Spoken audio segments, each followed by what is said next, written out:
பாப்பிரெட்டிப்பட்டி அருகே உள்ள கோபாலபுரத்தைச் சேர்ந்தவர் செம்முனி.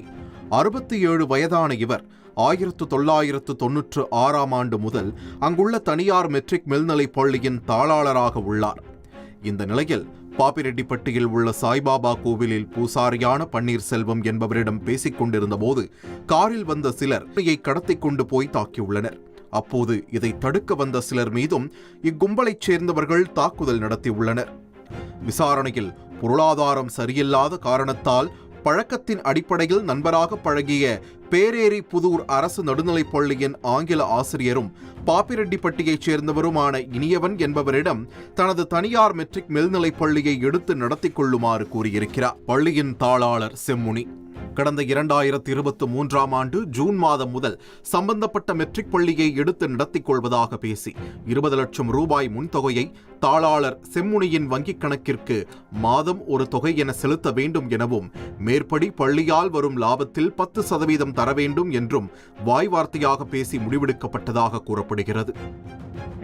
இதையடுத்தே இமாலயன் மெட்ரிக் மேல்நிலைப் பள்ளியை இனியவனின் தாயார் அமுதவல்லி பெயரில் அளித்த 15 லட்சம் ரூபாய் முன்பணத்தை செம்முனி பெற்றுக்கொண்டதாக கூறப்படும் நிலையில் நீங்களே பள்ளியை நடத்தி கொள்ளுங்கள் என அவர் விட்டுச் சென்றதாகவும் சொல்லப்படுகிறது.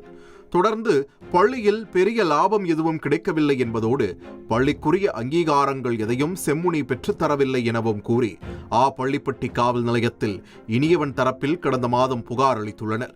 இந்த பள்ளியில் சுமார் 150 மாணவர்கள் படிக்கும் நிலையில் பள்ளியை இந்த கல்வியாண்டோடு நிறுத்த இருப்பதாகவும் செம்முனி தரப்பில் கூறப்பட்டிருக்கிறது.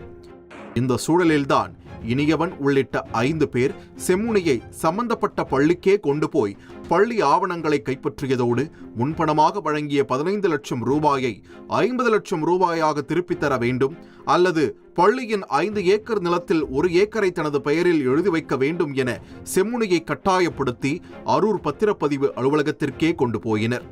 50 லட்சம் தரணும், எனக்கு நஷ்டம் வந்துடுச்சு, அப்புறம் டபுளா போட்டு 1 கோடி.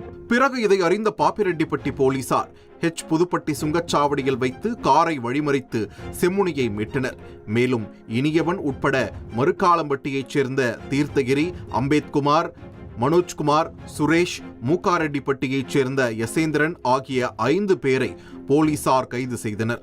இவர்கள் மீது 4க்கும் மேற்பட்ட பிரிவுகளின் கீழ் வழக்கு பதிவு செய்த நிலையில் நீதிமன்றத்தில் ஆஜர்படுத்தி தருமபுரி சிறையில் அடைத்தனர்.